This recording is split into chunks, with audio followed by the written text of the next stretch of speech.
ভূমিদস্যুদের কবল থেকে ভোলার ইলিশা রাজাপুর ইউনিয়নের মধ্যবর্তী প্রায় ১ কিলোমিটার একটি খাল উদ্ধার করে খননসহ ১৫ দফা দাবিতে মেঘনা নদী পাড়ে মানববন্ধন করেছেন জেলে ও কৃষকরা। বৃহস্পতিবার ৫ মার্চ সকাল ১১টার দিকে বাংলাদেশ কৃষক ঐক্য ফাউন্ডেশনের আয়োজনে ভোলা সদর উপজেলার ইলিশা ফেরিঘাট সংলগ্ন এলাকায় ঘণ্টাব্যাপী এই মানববন্ধন কর্মসূচি পালন করেন তারা। এতে যোগ দেন প্রায় ২ শতাধিক ভুক্তভোগী। এরপর দুপুর ১টার দিকে ১৫ দফা দাবি আদায়ের লক্ষ্যে জেলা প্রশাসক ডাক্তার শামীম রহমানের হাতে স্মারকলিপি প্রদান করেছেন কৃষক ও জেলে নেতৃবৃন্দ।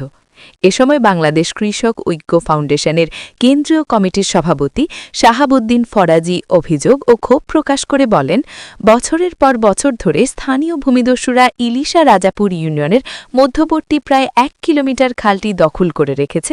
এতে কৃষকরা নিষেধাজ্ঞা ও ঝড়ের মধ্যে তাদের নৌকা নিরাপদ স্থানে রাখতে পারছে না, নানাভাবে ক্ষতিগ্রস্ত হচ্ছে এবং কৃষকরা তাদের উৎপাদিত কৃষিপণ্য পরিবহনে মারাত্মকভাবে বাধাগ্রস্ত হচ্ছে।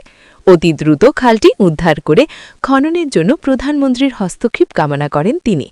এছাড়া মানববন্ধনে আরও বক্তব্য রাখেন বাংলাদেশ ক্ষুদ্র মৎস্যজীবী সমিতির ভোলা জেলার সভাপতি মোহাম্মদ এরশাদ, কৃষক ঐক্য ফাউন্ডেশন ভোলা জেলা শাখার আহ্বায়ক মোহাম্মদ জাকির হোসেন, সদস্য সচিব মামুন শেখ ও সদর উপজেলা যুগ্ম আহ্বায়ক আলাউদ্দিন ফরাজি প্রমুখ। তাসপিয়া রহমান, ভোলা নিউজ 24।